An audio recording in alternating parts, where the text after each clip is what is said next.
eyes was on me. I was like sweating in the hands and stuff. I was like nervous. My mom and my dad was there. It made me feel like walking out the damn room. That's what it made me feel like, dude. I feel like just canceling this and be like, nah. It was too much attention.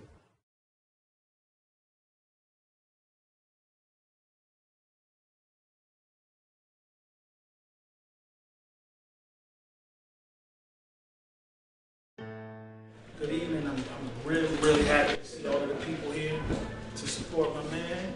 And I'm excited about how we're going to make this transition from there to here and beyond. First of all, I don't care about him feeling uncomfortable. I know where that feeling is coming. That feeling is coming from a place where I don't know what's going on here. And this is different. The problem is when a kid doesn't want to be in circle, it's because I don't trust you.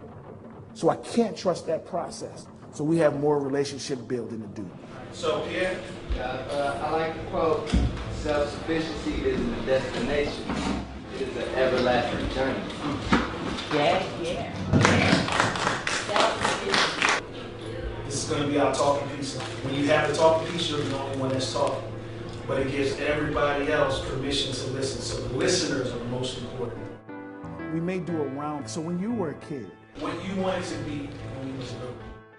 This kid went through a lot of the same things that I went through when I was a kid.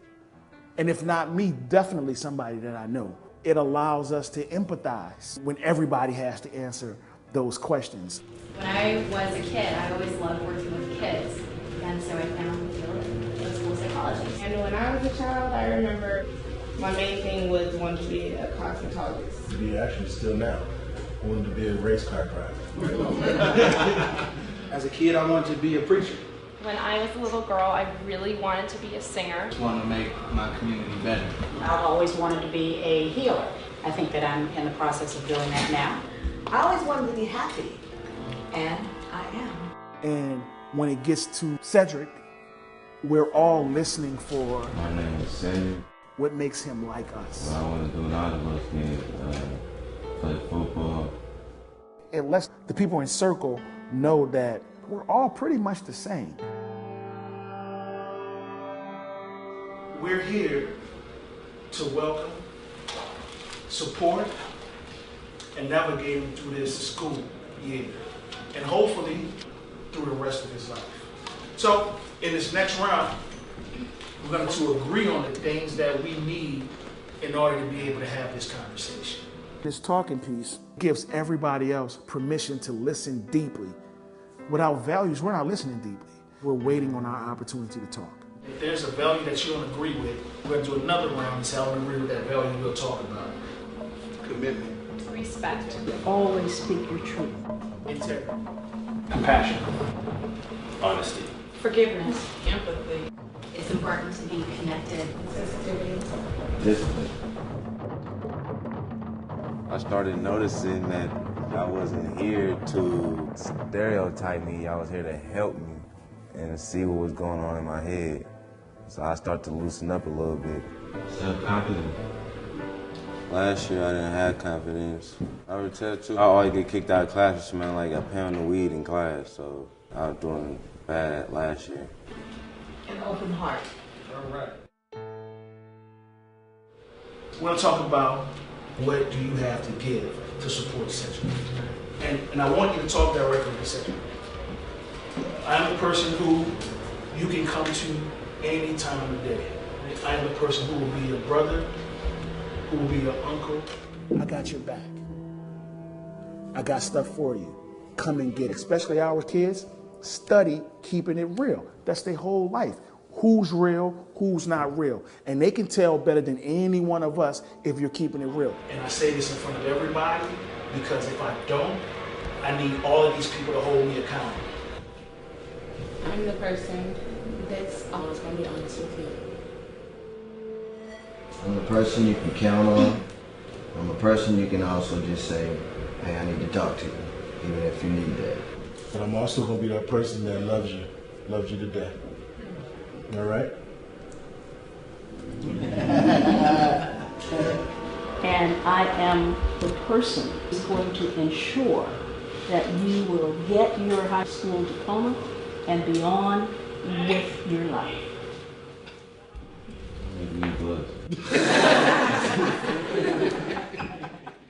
I don't know, y'all touched me.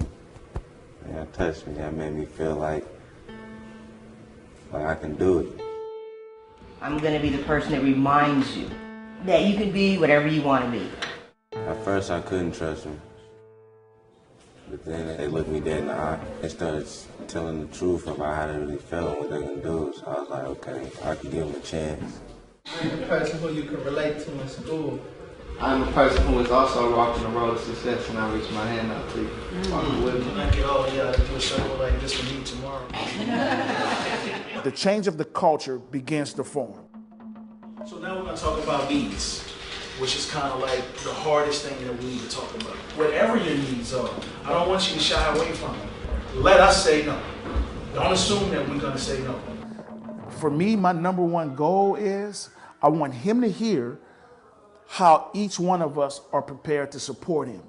And I want him to challenge us when he feels like he needs that support that we promised him. I'm gonna need you to be open and fearless, because this road to your success is gonna be tough. And I will walk through the fire with you, but you gotta come with me. I'm gonna need you to have the most confidence in the world in working. Nobody tell you nothing about your education doesn't come first. There's never been a situation where everybody in his school life was so concerned about her kids' well-being, and you're going to be the main focus of that circle. She's never been the main focus of nothing, probably. Whenever you need to talk to somebody and you need that confidence from someone, calm, and you talk. I never listened to my mom like that. So I need you to grow to be a man who you want to follow from. That's what I need to do. And sometimes if I ask you, I need some help. When you feel when I say I need you, you look at me sometimes and give me a head nod. You're like, well, talk to me. Talk to me. Because I don't know what's on your mind. I was like, I do have to start talking to him more, because I just go out and do whatever I want. I do stuff like my father was supposed to do. Like, I was peer pressured to do all the stuff I was doing. I just did it because my family needed I'd rather not pass any time being around you. I just want you to grow and understand who you are. Thank you. I just need to keep myself motivated. But I know I can do it. I just got to be motivated.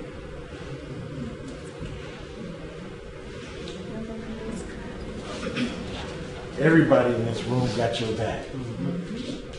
And I need you to believe when everybody in this room say they're here for you, that you trust us. And I need for you to fall back a little bit from that man role and taking the lead and just be a young man and enjoy this journey to being a man. And one thing that I know so much is that you love that woman right there so much. That's your heart right there. And you would drop on a dime for that your mother. Do you understand? And I know that you carry a heavy load sometimes because you worry about her. You worry about your family. I know that. I worry for you worrying about your family. And sometimes I think you're worrying about your family is the reason why you've made some of the decisions in your life that you've made. But those decisions in life need to change because you've got a network of people. And let some of us worry about that load, but you got to tell us. You got to tell us. And I need for mom to tell us too, because we want to help. We're not against you, we for you. I love your son, and out of loving your son, I love you. Because I know how much he loves you. And we're here for you. I'm going to be here for you. You hear me? I used to smash on me about me coming in hella late. Like, I'll be like, I was helping pay rent and the whole nine. So, but I really felt like I was the man of the house. You're not the Cedric on paper. Yes. But you're greater than that. On so many levels said, I am you.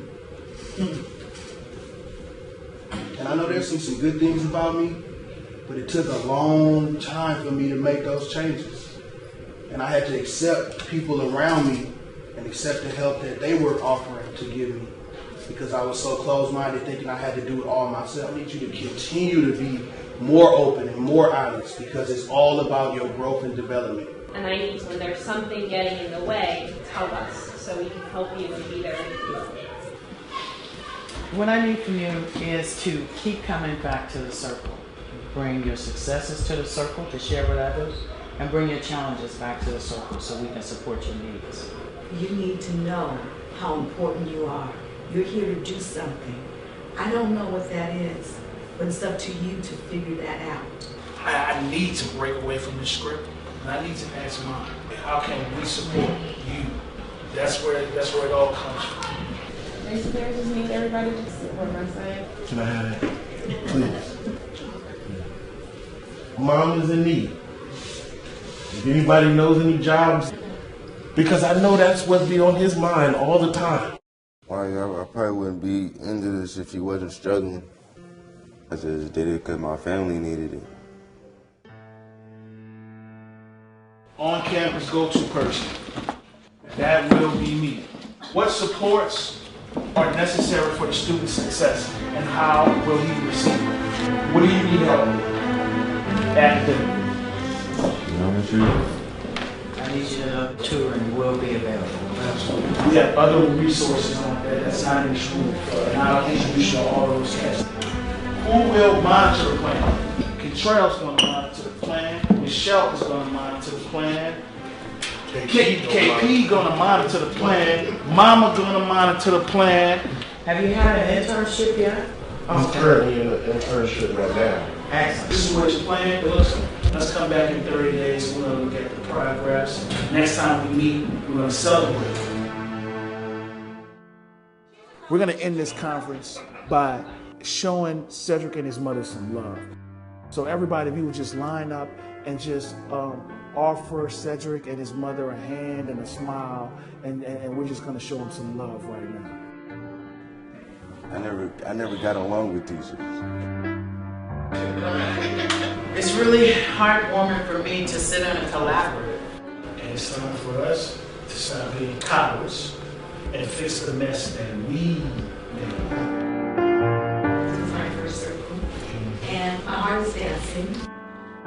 And our young people don't come to us adults because we don't come through with what we say we're going to do. Today, I felt like these people in this room meant and said what they mean. Proud of you. This circle here was real powerful. You know, just to look at everybody's face and to really say that. I love this circle, so thank you. They cried, they laughed. Now we got to keep our word.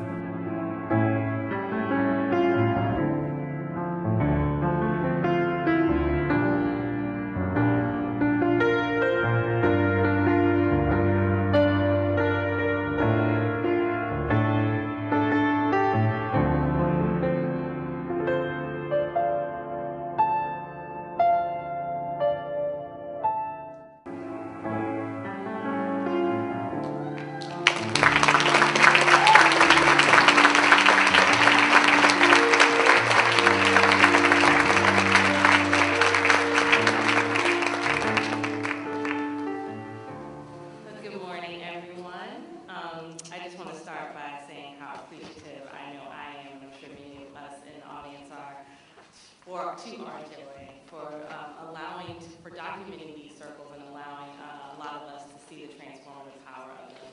I'm really excited to moderate this panel. To my left, I have Eric Butler, who you saw in the video.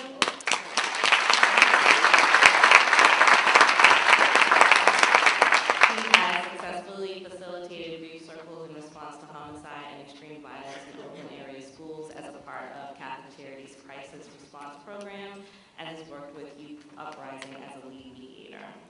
I also have up here with me Amari Henry, who is a senior senior with a 3.9 GPA.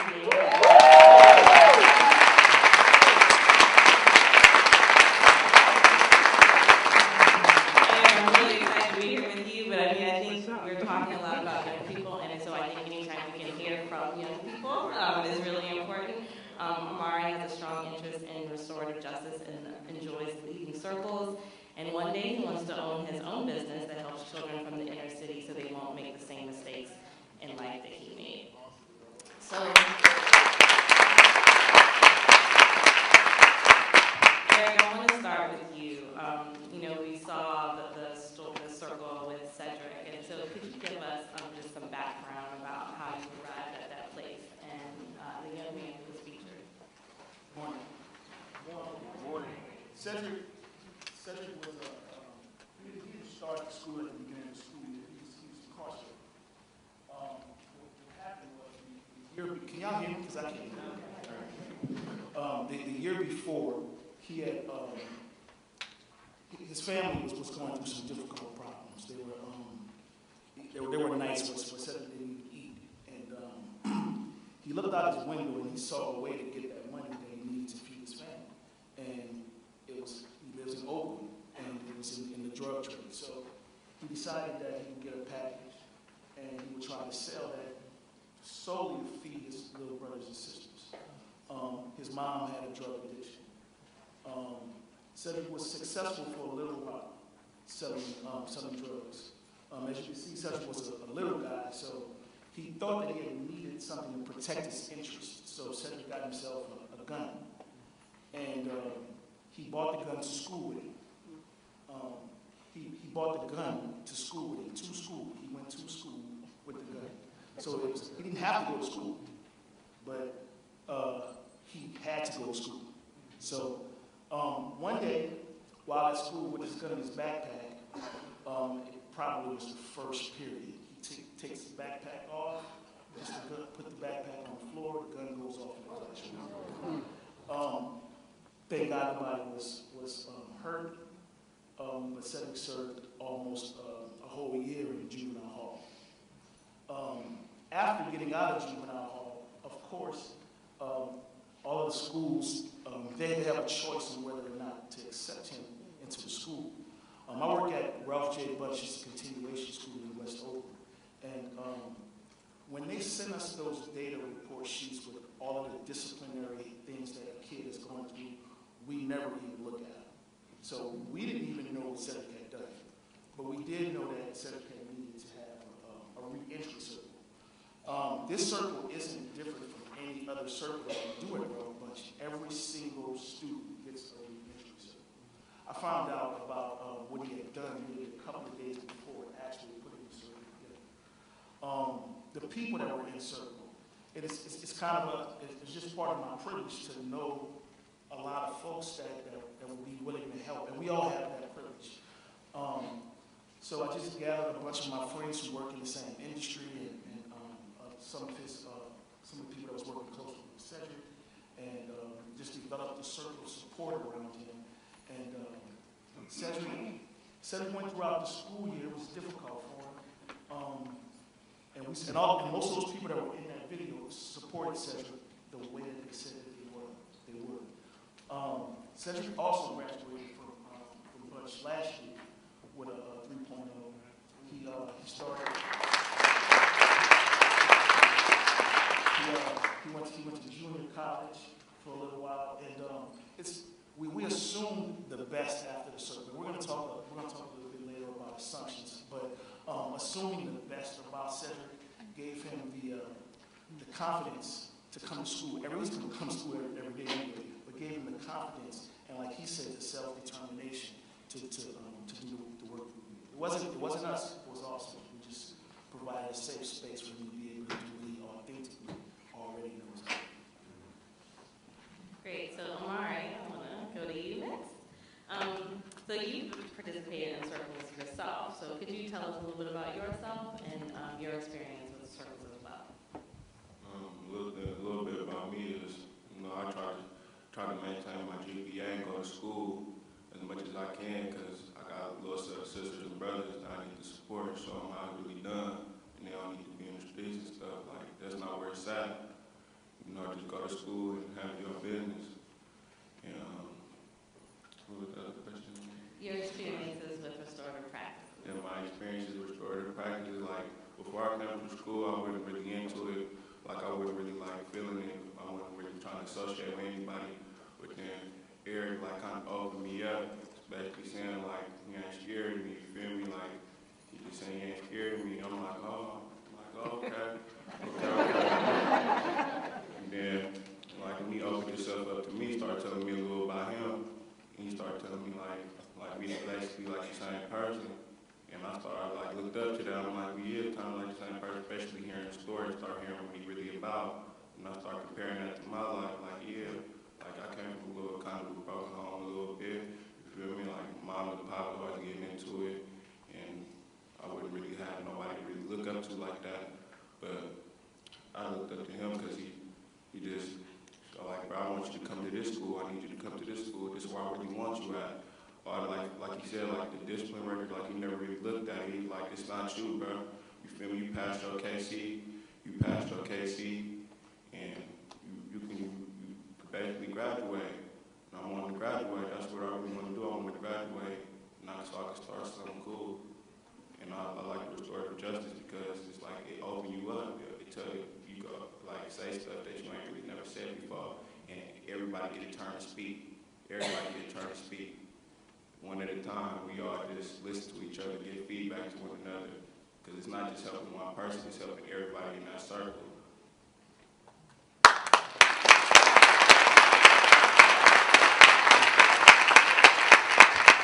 So often, especially in the school setting, we heard a little bit about this earlier from Dr. Gregory, there's this thought that restorative circles, restorative justice, restorative practices is just kind of a slap on the wrist, right?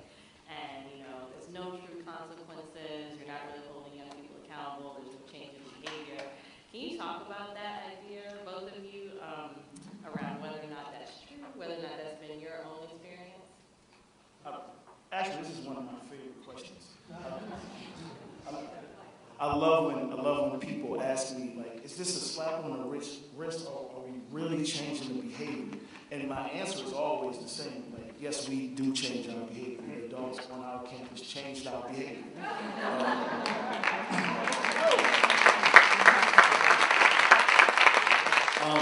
The kids were always doing it. It was us the whole time.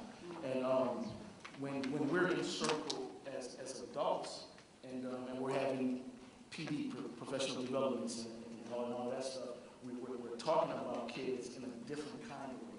Like, how can we support them? When in the past it was, how many of these kids do we need to get from out of our community, from out of their community? And now that conversation has shifted, so the culture has shifted, and the school climate has shifted. If anybody comes to visit my school, you'll see that as you walk down the hallways, the students are involved in instructions. Now, let me back up a little bit. I work at Ralph Bunch Continuation School. This is a school where they primarily send kids who have academic problems, but mostly behavior issues. And the idea is to get them all in one place. And they'll either weed themselves out or we'll do it for them. But it's not a place that you go to actually graduate. But if you come on my campus, our campus, Amar's campus, you'll see that that our young people are fully engaged in instructions. Just 4 years ago, we had the highest suspension rate in Oakland. But for the past 4 years, we haven't had a suspension. And that's not even the most exciting part of not having suspensions. We haven't had a fight either. So, and this is a continuation school. This is where all of the bad kids are. So at this bad continuation school, we don't have any fights, and we graduate almost 100% of our students.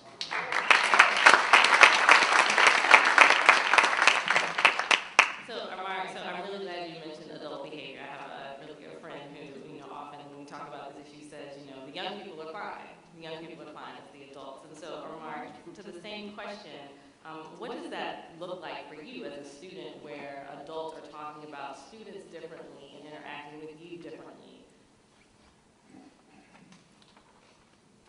Like at the school I'm at, everything different. Like, I mean, you don't have to necessarily just go through a circle. Like, you could actually be in a circle. You know, you could walk into a circle and stuff, and it's like join it. Like you're an adult or student, you can join the circle, just join it respectfully and peacefully. And if you in it, just all we ask is just keep it 100 with yourself and with the circle. If you're an adult too, like it ain't nothing to hide. Like you can just share what you want. It's all up to you, and I really like that. Like it's like you can't really. It's like a lot of adults you really can't talk to because not all the adults are the same. And it's not like a lot of adults can relate to you because like they think they can, but they really can't because they ain't live that same life as you. So, like, and then as soon as I came to the bunch, it was like, as soon as I got there, like, it just turned me around. Like that's not true. Like, you can still go to school, and you can still get, like, a lesson, like, and can't really explain it, but, you know, like, I tried that. So, when I first met Amari, and this is no different than any other student, Amari came to, we have a re-entry circle for every single student that comes to our school. So this isn't uncommon. So when Amari came, we were preparing for his circle. And Amari was kind of like mean. And it makes me laugh because he was trying to intimidate me, I'm sure. And he was like mean mugging me, and I'm like, dude, I grew up around mean mugs all the time. You have to do something other than that to scare me. And once we got that understanding that his tactics, which I understood, his tactics was, I'm going to put on this mad face, and that'll keep you away from me. But I'm like, dude, I'm not going to stay away from you. You can put on a mad face all you want. Once that was understood, and we broke that kind of same cycle that he had been going through, because once he do the mean face, the teachers stay away from him when he's also marked. And then they start the suspension process and accusing and the assumptions. So the assumption is that mean face means that he don't want to be here, and he's going to break all the rules. But that mean face can mean so many other things. It could have meant that he was just hungry. And so once we established that, we were able to start building our relationship. Once we were able to start building a relationship, the thing is, once you build a relationship, as adults, they look at us for guidance. So you can get them to do whatever you want them to do. After that, you can have them be an A student, or you can have them rob banks for you. Whatever you want them to do, they'll do it. But as adults, and we're teachers, we should be really, really mindful of the things that we put inside our kids. We're trying to build relationships. And what Amari was speaking to, adults are sometimes afraid to give a part of themselves to the students, and that's the part of you that they need. They can get the algebra experience, but the you experience is the one that's important to them. They're so relational. Sometimes they don't understand why they do certain things, like algebra. I've had so many kids tell me, like, algebra has nothing to do with my life. Why would I sit in a class for 45 minutes changing numbers into letters? It doesn't make any sense. And now since we have a relationship, while I'm researching why should you do algebra, in the meantime, I can say, would you just do it for me? And then, so building these relationships is majorly important. I don't know if I answered this. Yes. And so I think that's, let's stay there at the relationship building piece. Some of the things in that video for me were, support, trust. A lot of things that adults, need to have, that natural power dynamic that exists within schools between adults and young people. And so what skills do the adults in the building need in order to go through this? Is this something that can be learned, that you can teach someone, or is it something that you have to have in here? Absolutely. Yeah. You get the skill part is you can learn. But we already have those things inside of us, and it's just right now at the school that I work at, I just basically hold the space and act as a reminder that we need restorative justice. As human beings, we come outside of ourselves, and we want to go back to the old way we used to do things because it's more comfortable to just say, I want to deal with this and suspend it. That's been the easiest thing as a teacher or an administrator that you can do, is suspend the kid. The hardest thing is with the assumptions, because we all carry those assumptions. If you don't mind, like, to show an example about how. Sure. All right. So, Amara, come here for a second. Can y'all hear me? Yeah. I need a volunteer. Can I get a volunteer? Is anybody a teacher? Come here. All right. So, this is Amari's first day of school. All right?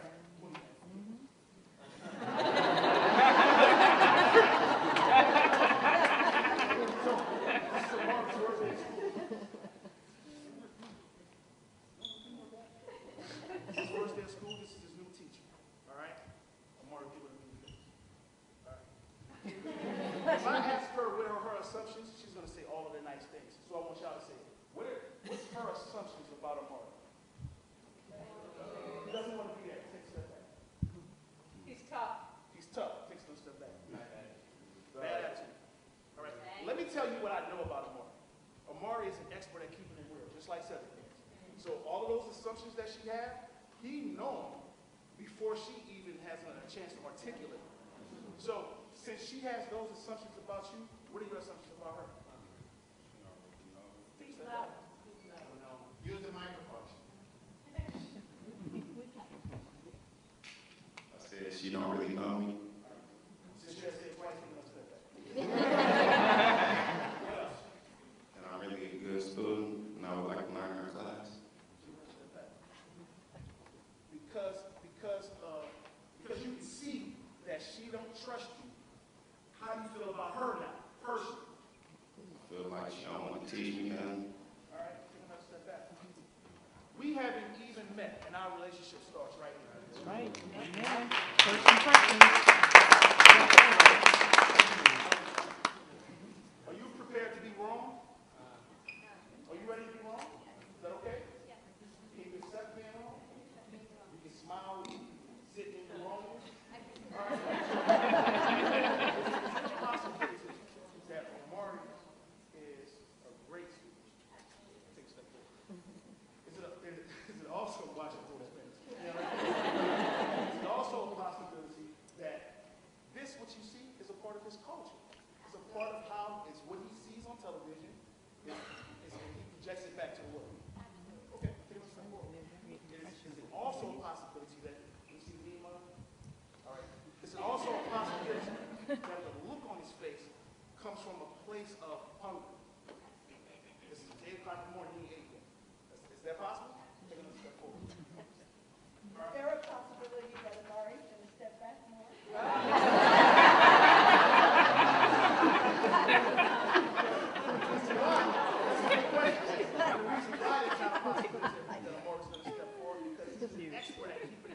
So if she's telling the truth, he can see it on her face. So if you see that on her face, you see that she wants to teach you on her face, what becomes your assumption? She want to teach me, then I'm going to start coming to class, and I'm going to find out for myself. All right, we'll take 3 steps forward.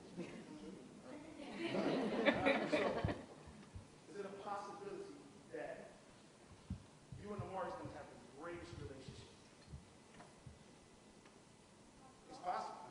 Always possible. All right. Is it a possibility? What's your name? You and Miss Giselle are going to have a great relationship. I can't make no promises.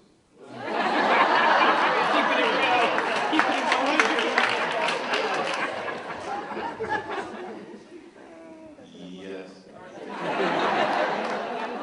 So the only thing that I'm trying to demonstrate is once we start thinking positive things happen. Now you're close enough to actually reach out.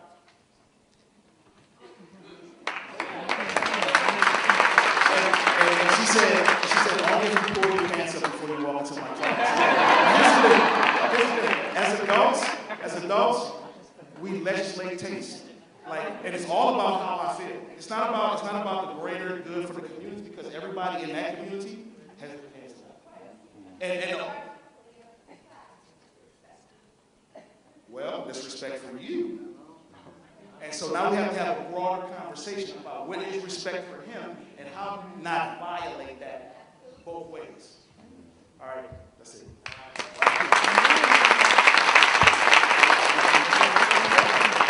Lots of lessons there, y'all. The honesty of young people. We got some respectability politics, bias. So, Amari, so what does it feel like in your school community when educators do practice that, when they let go of some of those assumptions and see you for who you are and respect you as you are? When they see me for who I am, I mean, things run a lot smoother. I respect you as a teacher and you respect me as a student. I could just come to class and you can teach me something I really want to learn about. Even if that's my least favorite subject, I'm still going to come to class and learn about it. I really like school and that's where I want to be. So another, one of the other things that, I noticed in the video was, not only building that relationship and supporting the young person, but also the support for the family as a whole. So, Mars, if you still have the mic, can you talk about, how these practices have had an impact not just on you, but also your family? It's been like, I've been more like calmer, more respectful, like keeping like I said, things motivating me. My family motivated me to go to school. My family motivated me to do positive things so I can motivate my little brothers and sisters. They can do the same thing. So all of it is motivation and it's keeping me going, all the motivation. All the circles is like checking in with everybody, like checking in. Everybody get a chance to check in and express themselves, get it all off. And then once you get it all off, you feel like relief and you can just go about your day, just calmer about things. Because even if you just had a problem that day, you're going to talk about it and you're going to feel better about it, about the situation, which, like if you got into it with another student, that's why there don't be no fight, because we talk about it all the time in the circle. We talk about it with each other, and it just calm everything down. And Eric, for you, how has that transformed your school? I know, sometimes we often hear a lot about issues with parental engagement. How have you been able to draw the family in to the school community? So not by any rule of our own, but whenever a student comes, they have to come with their parent. So since that's the rule, we use that as an opportunity to have a circle with those parents. So the same thing that Cedric got, the same thing that Margaret got, his mom got. So so she knows that what our expectations are. We hear from her what her expectations are. So it's not a one-way street. It's not just you have to comply with us. We also have to be a part of that. So I've never seen it happen. I'm a victim of public schools too. So I've never been in a school environment that's like ours, where it's family-oriented school environment. I've witnessed in family group conferencing and circles of support and accountability, even grief and healing circles, where parents and their kids reconnect with each other after never have been able to have conversations the way we're doing it now, and start a culture of having conversations. Absence of punitive discipline. And so families is probably the number one most important thing in our school culture, because we do involve the family in all of these circles. Okay, I think we have, hopefully time won't be mad. Oh, we only have 1 more minute. Okay, so any close, I would still, Amari, if there are any closing thoughts from you, in front of this audience of people who will, hopefully go back home and are really looking to, implement some of these practices where they are, about, things that we can do as adults to support young people going forward. For me, I just want to just go to school and keep up with the restorative justice. Like, I like how the school running so far. I like how it's all running right now. Like, I wouldn't change nothing right now, because I like how everything's going. And, like, the check-ins and everything, like, they know when something's not all right. They always like, oh, you all right? And if it ain't all right, I'm gonna say no. If it ain't all right, and then we gonna talk about it. And then when we talk about it, it's gonna be all better. And I ain't gonna hold no grudges. I'm gonna go about my day. It's like, and I would say to anybody who want to start restorative justice, like start doing it, start wanting to go there, start wanting to be in it, because that's where it's at. You ain't gotta go the other route and be doing stuff that you're not supposed to do when you can talk to somebody who really did everything that you're trying to do. They can tell you something better, and you want how to do that. You do the opposite things that they trying to tell you to do, which be yourself, go to school, and maintain. I say maintain. I don't know. I like Rob Bunch, even though it's continuation school. I want to train nothing. I like how it is. I just really want to highlight something you said, not just the asking if you're all right, but when you say that you're not all right, actually working to fix it. I think we have to close it. I don't know, Eric, if you want to just... Oh, Lauren? Lauren is burning back there. I have a question.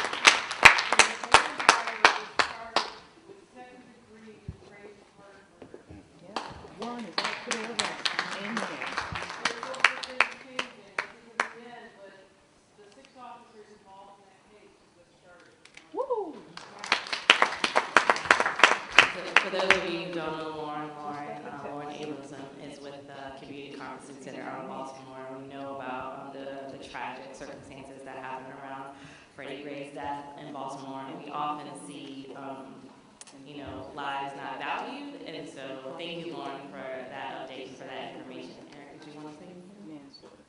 Yes. Okay. So there's a coffee break now outside in the atrium. Thank you all.